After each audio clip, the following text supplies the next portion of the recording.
Hello friends, welcome to చందమామ కథలు by RK. చందమామ కథల ప్రపంచంలోకి వెళ్ళిపోదామా? ప్రస్తుతం చెప్పబోయే మొదటి కథ తల్లి ప్రేమ. ఈ కథను రాసిన వారు ఎస్ జయలక్ష్మి గారు. సృష్టిలో ఏ ప్రేమ కూడా తల్లి ప్రేమకు సాటి రాదు. ఎంత లేనివారైనా పేదవారైనా తన పిల్లల వల్ల తెలుసో తెలియకో తప్పులు జరిగి తాను బాధపడినా పిల్లలను బాధపడనివ్వక వాళ్ళ తప్పులను తనలో దాచుకొని వారి అభివృద్ధిని క్షేమాన్ని ఆకాంక్షిస్తుంది. ఇటువంటి నేపథ్యం ఉన్న కథ తల్లి ప్రేమ. ఇక వినండి. ఒక గ్రామంలో ఒక పేదరాలికి ముత్తు అనే కొడుకు ఉండేవాడు. తల్లికి వాడంటే తగని గారాబం. తాను కష్టపడి పనిచేసి సంపాదించిన డబ్బుతో కొడుకును ఎంతో ఆప్యాయంగా పెంచింది. ముత్తుకు తినటము, తోటి వాళ్లతో ఆడుకోవడము తప్ప వేరే పని ఏమీ ఉండేది కాదు. ఆమె అసలు చెప్పేదే కాదు. అయితే ముత్తు ఒక సంగతి గమనించాడు.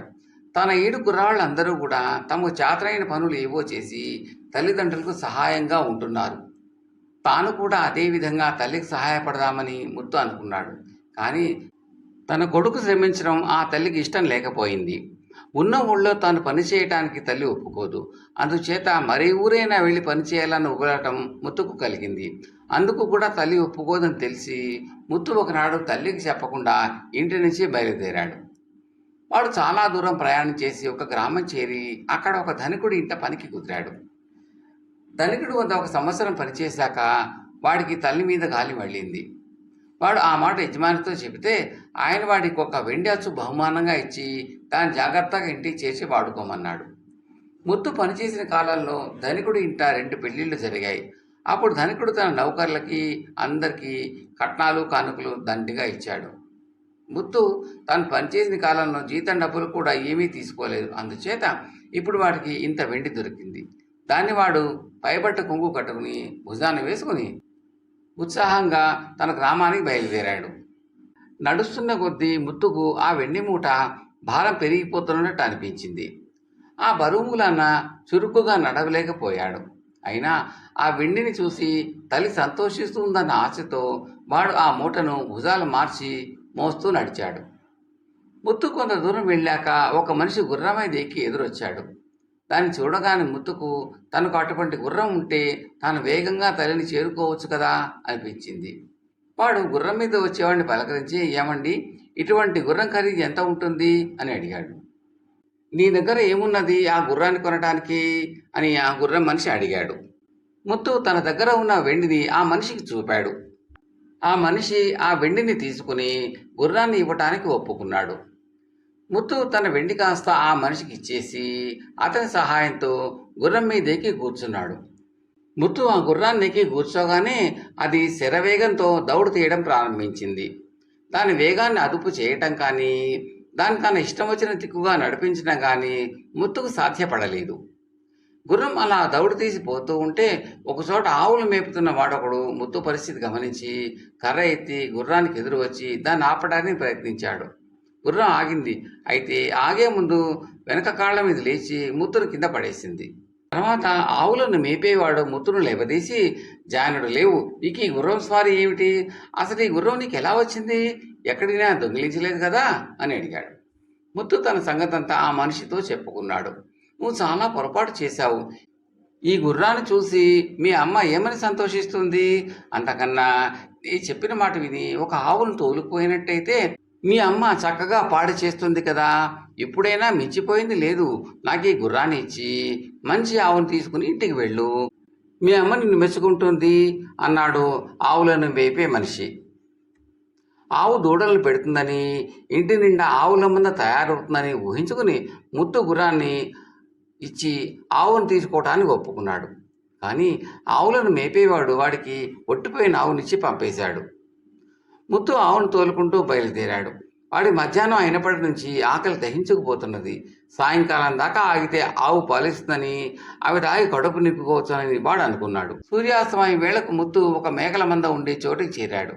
వాడు మేకల కాపరిని అడిగి ఒక చెంబు తీసుకుని తన ఆవుకు పాలు పితకడానికి ప్రయత్నించాడు.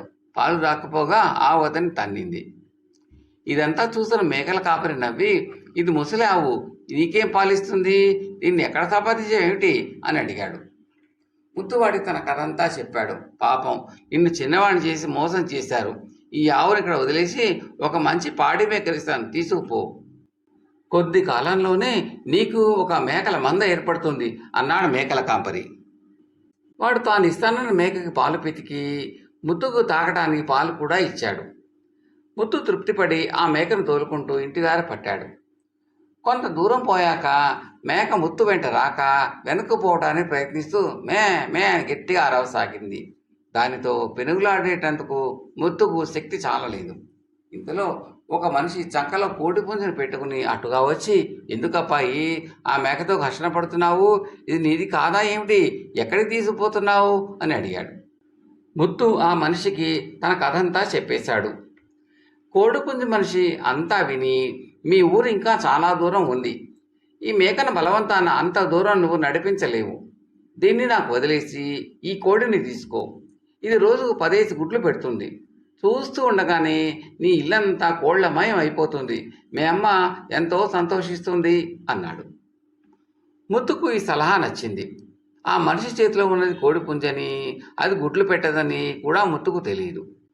ముత్తు ఆ బాధ విరగడైందే చాలు అనుకుని మేకను ఆ మనిషికిచ్చి కోడిపుంజను తీసుకుని బయలుదేరాడు.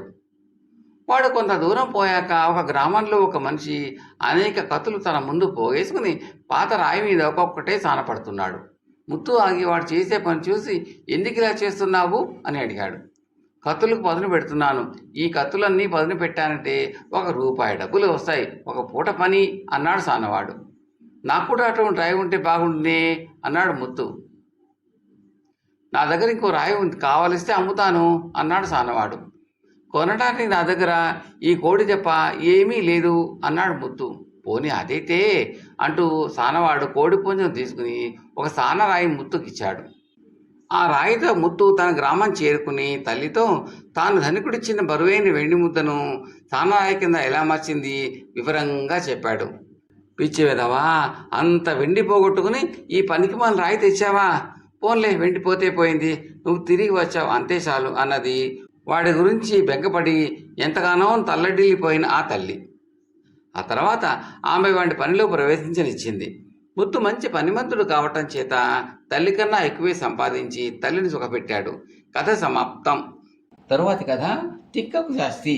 ఈ కథను రచించిన వారు శ్రీమతి టి అహల్యాదేవి గారు.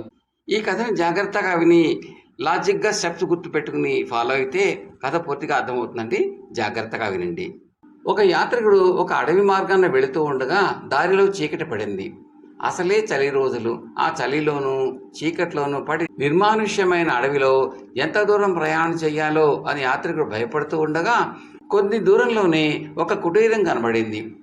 బతుకు జీవుడా అని ఆ యాత్రికుడు ఆ కుటీరంలో ప్రవేశించాడు. కుటీరం లోపల ఒక నడివయసు మనిషి వంట చేసుకుంటున్నాడు. ఆయన తప్ప ఆ కుటీరంలో ఇంకెవ్వరూ లేరు. ఒక మూల పిల్లి చుట్టుకుని పడుకుని ఉన్నది. అయ్యా, పరదేశిని, యాత్రికుణ్ణి, చాలా దూరం నుంచి ప్రయాణం చేసి వస్తున్నాను. ఈ నిసివేళప్పుడు ఈ అరణ్యంలో చిక్కుకుపోయాను. ఈ రాత్రికి నాకు ఇంత తిండి పెట్టి ఇక్కడ పడుకొనిస్తే మీ మేలు మరవను అన్నాడు యాత్రికుడు. అందుకేమీ అభ్యంతరం లేదు. నీవు ఈ రాత్రికి నా అతిథిగా ఉండి ఇక్కడే పడుకోవచ్చు. కానీ నాకు ఒక ఆచారం ఉన్నది. మా ఇంటికి అతిథిగా వచ్చేవాడు నేను వేసే ప్రశ్నలకు సరైన సమాధానాలు ఇవ్వాలి. లేకపోతే చెంపలు వాయిస్తాను. దానికి ఇష్టమైతే ఉండు, లేకపోతే ముందుకు సాగి వెళ్ళు అన్నాడు ఆ గృహస్థు. ఆ గృహస్థు తిక్కవాడు అని యాత్రికుడు గ్రహించాడు. కానీ ఇంటి మధ్య వెలుగుతున్న వెచ్చని పొయ్యి మంట చూస్తూ ఉంటే అతనికి వెళ్ళబుద్ధి కాలేదు. బయట చీకటి, చలిగాలీను. ఈ పెద్ద మనిషి అడిగే ప్రశ్నలకు సమాధానం చెప్పలేకపోతానా అనుకుని యాత్రికుడు సరే అన్నాడు. అయితే తలుపు మూసి లోపలికి వచ్చి కాసేపు చలి కాచుకో, ఇంతలో వంట అవుతుంది, భోంచేద్దాం అన్నాడా గృహస్థు. కొంతసేపటి వంట పూర్తి చేసి తనకు అతిథికి వడ్డన చేశాడు. ఇద్దరూ కడుపు నిండా తిన్నారు. భోజనాలు అయిన తర్వాత ఇద్దరు కబుర్లు చెప్పుకోవడానికి స్థిమితంగా కూర్చున్నారు. మాటల మధ్యలో గృహస్థు తన అతిథికి మూల ఉన్న పిల్లిని చూపించి అదేమిటి అని అడిగాడు. ఈ మానవుడు ఇంత చిన్న పిల్లవాడిలాగా అడుగుతాడేమా అని ఆశ్చర్యపడుతూ యాత్రికుడు అది పిల్లి కదా అన్నాడు. కాదు, అది శుచిత్వం, తెలిసిందా అంటూ గృహస్థు తన అతిథి చెంప మీద ఒక్కటి వేశాడు. ఈ వింత ప్రవర్తనకు యాత్రికుడు ఆశ్చర్యపోయాడు. ఇంతలో గృహస్థు మళ్ళీ యాత్రికుడి కేసి తిరిగి నీటి గుండా చూపుతూ అందులో ఏమున్నది అన్నాడు. నీరు అన్నాడు యాత్రికుడు. కాదు, అందులో ఉన్నది మంచితనం అంటూ గృహస్థు మళ్ళీ యాత్రికుడు చెంప పగలగొట్టాడు. మరి కాసేపు అయ్యాక గృహస్థు యాత్రికుడిని ఆ పొయ్యిలోది ఏమిటి అన్నాడు. నిప్పు అన్నాడు యాత్రికుడు. కాదు, సౌఖ్యం అన్నాడు గృహస్థు. తప్పు చెప్పినందుకు మళ్ళీ అతిథి చెంప మీద దెబ్బ పడింది. ఈసారి గృహస్థు ఇంటి కప్పు కేసి చూపి అదేమిటి అన్నాడు. ఇంటి కప్పు అని యాత్రికుడు సమాధానం చెప్పాడు. మళ్ళీ దెబ్బ పడుతుందని అనుకుంటూనే. కాదు, ఎత్తు అని మళ్ళీ యాత్రికుడు చెంప పగలగొట్టాడు. యాత్రికుడు లేచి నా బుర్రంతా వేడెక్కిపోయింది, ఒక్కసారి బయటికి వెళ్ళి చల్లగాలి అనుభవించి వస్తాను అంటూ తలుపు తెరుచుకుని బయటికి వెళ్ళాడు. అదే సమయంలో గదిలో మూల చుట్టుకుని పడుకుని నిద్రపోతూ ఉన్న పిల్లి లేచి ఒకసారి ఒళ్ళు విరుచుకుని తాను కూడా బయటికి వెళ్ళింది. యాత్రికుడు ఆ పిల్లిని పట్టుకుని దాని తోకకు చితుకులు అంటగట్టి నిప్పు అంటించి ఆ పిల్లిని ఇంటి కప్పు మీదకి ఎక్కించాడు. ఆ తర్వాత అతను లోపలికి వచ్చి గృహస్థుతో, అయ్యా, ఈ శుచిత్వం సౌఖ్యాన్ని వెంటబెట్టుకుని ఎత్తుకుపోయింది, మంచితనంతో సౌఖ్యాన్ని అరికట్టండి అన్నాడు. గృహస్థుకు ఈ మాట కొంచెం కూడా అర్థం కాలేదు. ఆయన చిరాక, ఏమిటా అర్థం లేని మాటలు, సరిగా చెప్పి ఏడవరాదా అన్నాడు. బుద్ధిహీనుడా, నీ ఇంటి కప్పు నిప్పంటుకున్నది, వెళ్ళి ఆర్పుకో, నీ ఆతిథ్యం చాలు, నా దారిని నేను పోతున్నాను అంటూ ఆ యాత్రికుడు గృహస్థు దవడలో ఎడాపెడా వాయగొట్టి తన మూట తీసుకుని ఆ చీకట్లోనే పడి వెళ్ళిపోయాడు. కథ సమాప్తం. తర్వాతి కథ గయ్యాళి భార్య గడుసు భర్త. మన సమాజంలో కొంతమంది భార్యలు చాలా గయ్యాళితనంగా ఉంటూ భర్తని అనేక విధాలుగా చిత్రహింసలు పెడుతూ ఉంటారు.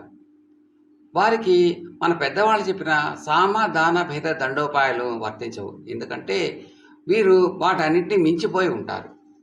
ఇటువంటి వారిని చూసి మరొక సామెత వచ్చింది.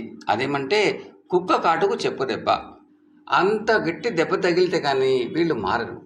అటువంటి నేపథ్యం ఉన్న ఒక కథ ఇది, గయ్యాళి భార్య గడుసు భర్త. పూర్వం బొర్రయ్యపాలెం అనే గ్రామంలో పేరిశాస్త్రులు అనే బ్రాహ్మణుడు ఉండేవాడు. ఆయన భార్య మహాగయ్యాళి, ఆమె పేరు పేరమ్మ. శాస్త్రులు గారు తన సంపాదన అంతా తెచ్చి ఆమె చేతుల్లో పోస్తాడు. జమా ఖర్చులు అన్నీ ఆమె చేతుల మీదుగానే సాగుతాయి. తన పుట్టిన తరఫు వారు ఎవరైనా వచ్చారంటే వాళ్లకు నెలల పర్యంతం దోచిపెడుతుంది. తన భర్త తరఫు వాళ్ళు ఎవరైనా వస్తే మాత్రం వాళ్ళని పట్టుమని 10 గంటలైనా నిలవనివ్వదు. వచ్చిన మరుసటి రోజునే వాళ్ళని ఏదో ఒక అవమానం చేసి పంపుతుంది. ఈ మధ్యనే ఆమె తల్లి ఇక్కడ దిగబడింది. ఆమె ఇప్పటికి వచ్చి 2 నెలలైనా కావస్తోంది. ఇంకా తన తల్లికి ఇంట్లోదంతా దోచి పెడుతూనే ఉంది పేరమ్మ. శాస్త్రులు గారికి ఇదంతా నచ్చదు. కానీ భార్య నోటికి దడిచి ఏమీ అనేవాడు కాదు. ఏమైనా అంటే తనని ప్రాణంతో నిలబనివ్వదని అతనికి తెలుసు. కానీ మన శాస్త్రులు గారు పైకి ఎంత అమాయకంగా కనిపిస్తాడో లోపల అంత యుక్తిపరుడు. ఏ పనైనా దూరం ఆలోచించి చేస్తాడు. పేరిశాస్త్రుల గారికి ఒక తోబుట్టు ఉంది. ఆమె చాలా సాత్వికురాలు. బొర్రేపాలెంకు 4 మైళ్ళ దూరంలో నివసిస్తోంది. ఆమె పేరు నరసమ్మ. ఆమె చాలా బీద కుటుంబీకురాలు. ఆమె భర్త భూస్వాముల పొలాల్ని కవులకు తీసుకుని చేస్తూ ఉంటాడు. నరసమ్మ ఎంత పేదరికంలో ఉన్నా తన అన్నగారిని ఏమీ సహాయం అడిగేది కాదు. అన్నగారు ఎంత ధనవంతుడైనా భార్య చేతి కీలుబొమ్మని ఆమెకు తెలుసు. నరసమ్మ కుటుంబం రాను రాను దారిద్ర్య స్థితిలో పడదొచ్చింది. ఆ 7 పంటలేమీ పండకపోవటం చేత ఆమె భర్త చాలా ఇబ్బంది పడుతున్నాడు. తినటానికి తిండి దొరకడం కూడా కష్టమైంది. ఇక ఎలాగూ తన అన్నగారి సహాయం అడగక తప్పింది కాదు. అందువల్ల అన్నగారిని ఏమైనా సహాయం చేయమని వదిన గారికి తెలియకుండా అడుగుదామని బొర్రయ్యపాలెం ప్రయాణమైంది. ఆమె దురదృష్టమో ఏమో కానీ ఆ రోజునే శాస్త్రులు గారు ఏదో పని మీద పొరుగురు వెళ్ళాడు. నరసమ్మ అన్నగారింటికి వెళ్ళేసరికి తన వదిన గారు ఆమె తల్లి ఇంట్లో ఉన్నారు. ఈమెను గుమ్మంలో చూడగానే తల్లి కూతుళ్ళు ఇద్దరూ అప్పుడే సూటిపోటి మాటలు అనడం మొదలుపెట్టారు. నరసమ్మ ఆ మాటలను లక్ష్య పెట్టక ఇంట్లోకి వెళ్ళి, వదిన, అన్నయ్య ఏడి అని పేరమ్మని అడిగింది. దానికి పేరమ్మ, నువ్వు వస్తావని కలగంటాడా ఏమిటి మీ అన్నయ్య? అన్నయ్య అంటూ ఏదో మూట కట్టుకొచ్చావు, పాపం మీ అన్నయ్య లేడు అన్నది. 4 మైళ్ళ దూరం ఎవరి కోసమైతే తను నడిచి వచ్చిందో ఆ అన్నయ్య లేడు అనగానే నరసమ్మ నిలువున కుంగిపోయింది. పైగా 2 రోజుల నుంచి తిండి కూడా లేదేమో. ఆమెకు ఆకలి దహించుకుపోతున్నది. ఆమె తన వదినతో, వదిన, మొన్ననగా తిన్న మెతుకులు ఇంత అన్నం ఉంటే పెడతావు అని నోరు తెచ్చి పేరమ్మని అడిగింది. దానికి పేరమ్మ 100 సార్లు తిట్టి చిన్న రాచిప్పలో పాచిపోయిన అన్నం పెట్టింది. నరసమ్మకు ఆకలి దహించుకుపోతూ ఉండడం చేత అన్నం పాచివాసన వేస్తున్నా తినేసింది. పాపం ఆమెకు ఆ అన్నం కూడా చాలలేదు. మళ్ళీ అడిగితే తన వదినగారు ఇంకెన్ని తిడుతుందో అని అంతటితోనే సరిపెట్టుకుంది. 4 మైళ్ళ దూరం నడిచి రావడాన్న ఆమెకు చాలా అలసటగా ఉండి నిద్ర ముంచుకు వస్తోంది. అందువల్ల ఆమె తన వదినగారితో, వదిన, నాకు నిద్ర వస్తోంది, ఒక చింకి చాప ఉంటే ఇటు పారై ఇలా చేరగలబడతాను అన్నది నరసమ్మ. ఇప్పుడే గిన్నెడు అన్నం తిన్నావో లేదో అప్పుడే నిద్ర? ఇక్కడ ఏదో ఉన్నదని తినడానికి వస్తారు ముండలు. చాప లేదు, గిప్ప లేదు, పోయి అమలు పడుకో అంటూ పేరమ్మ తన తల్లితో ఇంట్లోకి పోయింది. వదిన గారి చేష్టలన్నీ చూస్తున్న నరసమ్మ తన దౌర్భాగ్యాన్ని తానే తిట్టుకుని చీర కొంగు పరుచుకుని ఒక మూల పడుకుంది. ఆమెకు గాఢంగా నిద్ర పట్టేసింది. గది లోపల కూర్చున్న ఆ తల్లి కూతుళ్ళిద్దరూ నరసమ్మను ఎలా బయటికి పంపుదామా అని ఆలోచించుతున్నారు. ఈమె తిరిగి తమ గుమ్మం ఎప్పటికీ ఎక్కకుండా ఉండేట్లు చేయాలని వారి ఉద్దేశం. నరసమ్మ ఏం చేస్తోందో చూద్దామని ఆ తల్లి కూతుళ్ళు ఇద్దరూ బయటికి వచ్చి చూశారు.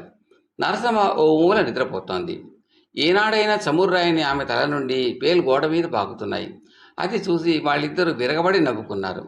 వాళ్లకు ఒక ఉపాయం తట్టింది. వెంటనే ఒక మగలి పిలిచి ఆమె పుణ్యస్త్రీ అని కూడా తలచకుండా, సందేహించకుండా వాళ్ళిద్దరూ నిద్రపోతున్న నరసమ్మను బలవంతంగా పట్టి ఆమె తల గొరిగించేశారు. ఈ ఘోర అవమానం భరించలేక పాపం నరసమ్మ దుఃఖంతో ఇంటికి తిరిగి వెళ్ళిపోయింది. ఇదంతా జరిగిన మరుసటి రోజున పేరిశాస్త్రులు వారి ఇంటికి వచ్చాడు. భర్త తనేమీ చేయలేడనే ఉద్దేశంతో పేరమ్మ తను చేసిన ఘనకార్యాన్ని భర్తతో గర్వంగా చెప్పింది. అదంతా విన్న శాస్త్రులు గారికి కడుపు మండిపోయింది. తన చెల్లెలకు జరిగిన అవమానానికి బదులుగా వారిద్దరికీ ప్రతిక్రియ చేయాలని అనుకున్నాడు. ఏం చేద్దామా అని దీర్ఘంగా ఆలోచించసాగాడు. ఇది జరిగిన కొన్నాళ్ళకి పేరమ్మ తల్లి తన భర్త వద్దకు వెళ్ళిపోయింది. సమయం కోసం ఎదురు చూస్తున్న శాస్త్రులు గారు సంతోషించాడు. ఏదో పని ఉందని భార్యతో చెప్పి శాస్త్రులు గారు బయటికి వెళ్ళాడు. అక్కడ ఒక రోజు గడిపి ఇంటికి వచ్చి లేని విచారం నటిస్తూ కూర్చున్నాడు. ఇంతలో పేరమ్మ వచ్చి, ఏమండి అలా ఉన్నారు అని అడిగింది. దానికి శాస్త్రులు, అబ్బా ఏమని చెప్పని, నేను వెళ్ళడం తిన్నగా మీ అమ్మ దగ్గరకు వెళ్ళాను. ఇక్కడ నుంచి ఆమె వెళ్ళింది లగాయతూ చాలా ఇబ్బందులలో ఉన్నది. వాళ్ళకి తిండి కూడా కష్టంగా ఉందట. నిన్నేమైనా సహాయం చేయమన్నది అని తను నిజంగానే వెళ్ళి వచ్చినట్టుగానే చెప్పాడు. ఆ మాటలు విన్న పేరమ్మ ఏడుస్తూ గబగబా ఇంట్లోకి వెళ్ళి 4 పట్టు చీరలు 30 రూపాయలు తీసుకొచ్చి, నేను ఇచ్చానని చెప్పి ఇవి మా అమ్మకు ఇచ్చి రండి, త్వరగా వెళ్ళండి అని అప్పటికప్పుడే భర్తను తల్లి వద్దకు ప్రయాణం చేసి పంపింది. ఒక చిన్న వివరణ, ఇది 1948 నాటి కదండి. అప్పట్లో 30 రూపాయలంటే చాలా పెద్ద మొత్తం కిందే లెక్క. ఇక కథలోకి వెళ్దామా. తన తల్లికి ఇవ్వమని భార్య ఇచ్చిందంతా పుచ్చుకొని శాస్త్రి తిన్నగా తన చెల్లెల వద్దకు వెళ్ళి ఆ పట్టుబట్టలు 30 రూపాయలు ఆమెకిచ్చి వాళ్ళని అవమానించడానికి తాను వేసుకున్న ప్లాన్ అంతా చెప్పి క్షమార్పణ వేడుకున్నాడు. నరసమ్మ అన్నగారి యుక్తికి చాలా సంతోషించింది. శాస్త్రులు గారు ఇంటికి వచ్చి భార్యతో, నీ తల్లికి నీవు పంపిందంతా ఇచ్చాను, ఆమె చాలా సంతోషించింది అని చెప్పాడు. కొంతకాలం జరిగాక శాస్త్రులు మళ్ళా ఇదే ఎత్తువేసి కొంత డబ్బు, కొన్ని బట్టలు అవి తన చెల్లెలకు చేర్చాడు. అన్నగారికి తన మీద ఉన్న ప్రేమకు నరసమ్మ దంపతులు చాలా సంతోషించారు. ఈ విధంగా కొంతకాలం జరిగింది. పేరిశాస్త్రులు ఈ దఫా అత్తగారికి భార్యకు అవమానం చేయాలనే ఉద్దేశంతో భార్యతో చెప్పి అత్తవారింటికి నిజంగానే ప్రయాణమయ్యాడు. వెళ్ళి అత్తగారితో ఈ విధంగా చెప్పాడు. అత్త ఇంకేముంది, నా కొంప మునిగిపోయింది. మీ అమ్మాయికి ఈ మధ్య పెద్ద జబ్బు చేసింది. ఎన్ని మందులు ఇప్పించినా పోలేదు. కొందరు ఇది గాలి సంబంధం అని చెప్పారు. వెంటనే భూత వైద్యులు పిలిపించి చూపించాను. వాళ్ళు ఈ జబ్బు కుదరడం చాలా కష్టమన్నారు. ఎలా నయమవుతుందో చెప్పమని వాళ్ళని కాళ్ళ వేళ్ళ పడి బతిమాలి ఆడాను. దానికి వాళ్ళు నవమాసములు ఈమెని మోసి కన్న తల్లి తన తల గొరిగించుకుని పేడనీళ్ళు ఈమె ముఖాన్ని చల్లి చీపురితో బాదుతూ, నా కూతురిని వదిలి పోవా అని తన కూతుర్ని చావబాదాలి. ఆమె ఎంత గట్టిగా కూతుర్ని కొడితే ఆమెను పట్టిన దెయ్యం అంత త్వరగా వదిలి పారిపోతుంది అని భూత వైద్యులు చెప్పారట అని విచారణ నటిస్తూ చెప్పాడు. దెయ్యాల మీద దేవర్ల మీద నమ్మకం ఉన్న అత్తగారు ఇదంతా నిజమేనని నమ్మింది. వెంటనే కూతురి దగ్గర ప్రయాణమైంది. అప్పుడు శాస్త్రి, నీ కూతుర్ని నేనే ఇక్కడికి తీసుకుని వస్తాను, నువ్వు రానవసరం లేదు, మేము వచ్చేసరికి నీవు తల గొరిగించుకుని నేను చెప్పినట్టు తయారై ఉండు అని నేరుగా భార్య వద్దకు వచ్చేశాడు. అతను రాగానే తన తల్లి క్షేమం గురించి అడిగింది పేరమ్మ. వెంటనే శాస్త్రుల విచారంతో ఈ విధంగా చెప్పాడు. ఇంకేముందే, మన కొంప మునిగింది. మీ అమ్మకు గాలి సోకిందిట. ఎన్ని మందులు ఇచ్చినా పోలేదట. భూత వైద్యులు పిలిపించి చూపించాను. ఆమె కడుపున పుట్టిన కుమార్తె తల గొరిగించుకుని చీపిరితో నా తల్లి వదిలి పోతావా పోవా అని గొడ్డును బాదినట్టు మీ అమ్మను బాధాలట. ఏమాత్రమూ జాలి పడకూడదట. ఆ దెబ్బలు పడలేక దెయ్యం పారిపోతుంది అని భూత వైద్యులు చెప్పారు. లేకపోతే ఇక మీ అమ్మ దక్కదట అన్నాడు. పేరమ్మ అదివిని అంతా నిజమేనని నమ్మి గుండెలు బాదుకుంటూ మంగళ పిలిపించి తల గొరిగించుకుంది. అప్పటికప్పుడు భర్తతో ప్రయాణమైంది. శాస్త్రులు గారు భర్తను అత్తవారింటి వద్ద దింపాడు. అత్తగారు కూడా ముందుగానే తయారుగా ఉంది కదా. కూతురు బండి దిగి ఇంట్లో అడుగు పెట్టిందో లేదో అప్పుడే తల్లి నున్నటి గుండుతో ఎదురై కూతురుని చీపురు కట్టతో కొడుతూ పేడ నీళ్లు మహాన కొట్టడం మొదలుపెట్టింది. ఇక పేరమ్మ తన తల్లి చేష్టలు చూసి భర్త చెప్పిందంతా నిజమే అనుకున్నది. వెంటనే బండిలో ఉన్న చీపిరి తీసి తాను కూడా తల్లిని సావబాదటం మొదలుపెట్టింది. రాను రాను వాళ్ళిద్దరి మధ్య ప్రచండమైన యుద్ధం జరిగింది. చర్మముడి రక్తం కారుతున్న ఆకుండా కొట్టుకుంటూనే ఉన్నారు. ఈ ఫార్స్ అంతా చూసి శాస్త్రి గారు విరగబడి నవ్వుకున్నాడు. ఇరుగు పొరుగు జనం కూడా అంతా అక్కడికి గుమిగూడారు. తల్లి కూతుళ్ళ మధ్య ఎందుకు ఇంత యుద్ధం వచ్చిందో ఎవరికీ అర్థం కాలేదు. నా తల్లిని వదిలిపోతావా పోవా అని కూతురు, నా కూతురు వదిలిపోతావా పోవా అని తల్లి గుండెలు బాదుకుంటున్నారు.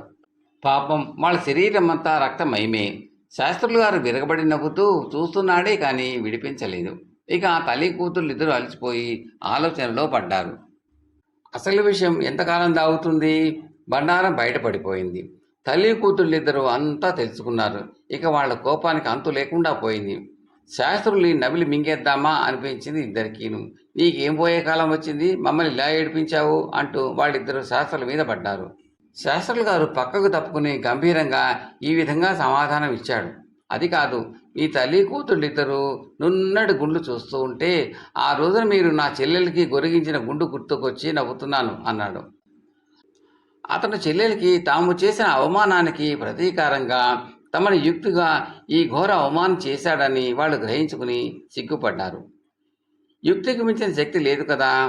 అసలు విషయం తెలుసుకున్న ఇరుగు పొరుగు వారు వారికి ముక్క చివాట్లు పెట్టి బుద్ధి చెప్పారు.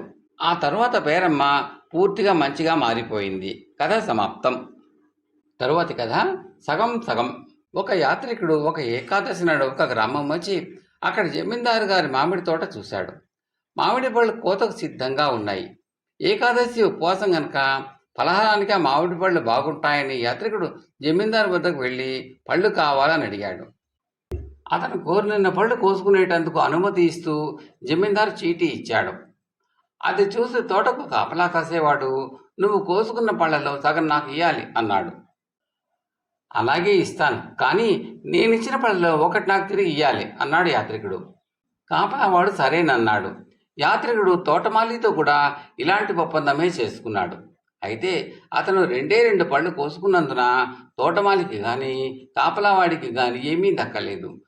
వాళ్ళిద్దరికీ యాత్రికుడు ఒక్కొక్క పండు ఇచ్చి తిరిగి పుచ్చుకుని 2 పళ్ళు తానే ఆరగించాడు. కథ సమాప్తం.